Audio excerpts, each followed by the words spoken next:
ఐబొమ్మ కేసులో రవిని ప్రధాన నిందితుడిగా అరెస్ట్ చేసిన తర్వాత రవి తరపున వాదించడానికి ప్రముఖ క్రిమినల్ లాయర్ సలీం రంగంలోకి దిగారు. ఈయన గతంలో కోడికత్తి శ్రీను అలాగే గులకరాయి కేసుల్లో సంచలనాత్మక వాదనలు అయితే వినిపించారు. సలీం ఇప్పుడు రవి కేసును టేకప్ చేయడం ఆసక్తికరంగా ఇప్పుడు మారింది. రవిని అరెస్ట్ చేసి రిమాండ్ కి తరలించిన తర్వాత సలీం మీడియాతో మాట్లాడుతూ కొన్ని ఆసక్తికరమైనటువంటి వ్యాఖ్యలు చేశారు. పోలీసులు రవి అరెస్ట్ చేయడంలో రూల్ ఆఫ్ లా పాటించారు.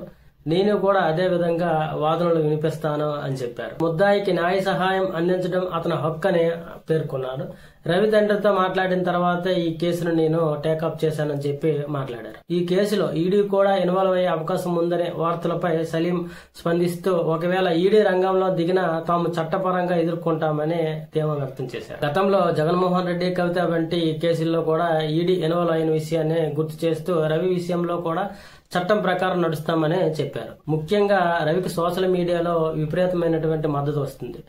దీని గురించి సలీం మాట్లాడుతూ ఆశ్చర్యపోయాడు. సినిమా నిర్మాతలు, పోలీసులు రవికి నిందితుడిగా భావిస్తే సామాన్య జనం మాత్రం అతని ఒక మాస్ హీరోగా ఆరాధిస్తున్నారని అన్నారు. తనకు వస్తున్న మెసేజ్ల్లో చాలా మంది మీరు కేసు తీసుకోవడం super sir, thank you sir అంటూ లాయర్ కేమో చాలా మంది మెసేజ్ చేస్తున్నారు. ప్రస్తుతం పోలీసులు రవిని 7 రోజుల్లో కస్టడీ కోరగా కోర్టు అనుమతి 31D నిబంధనల ప్రకారం లాయర్ సమక్షంలో విచారణ జరపాలని తాము కోరుతామని సలీం తెలిపారు. బెయిల్ పిటిషన్ కూడా దాఖలు చేశామని, త్వరలోనే బెయిల్ వస్తుందనే విషయాన్ని కూడా తెలిపారు. రవికి వ్యతిరేకంగా పోలీసులు సవాల్ విసిరినా న్యాయం పరంగా తాము గట్టిగానే పోరాడతామని ఆయన స్పష్టం చేశారు. ఫైనల్ గా చెప్పాలంటే ఐబొమ్మ రవి కేసు ఇప్పుడు లాయర్ సలీం ఎంట్రీతో కొత్త మలుపు తిరిగిందని చెప్పుకోవచ్చు. సినిమా పెద్దలందరూ ఒకవైపు, ఈ నెటిజన్లందరూ మరోవైపు, మధ్యలో న్యాయస్థానం ఎలాంటి తీర్పు ఇస్తుందా అనేది ఇప్పుడు వేచి చూడాలి.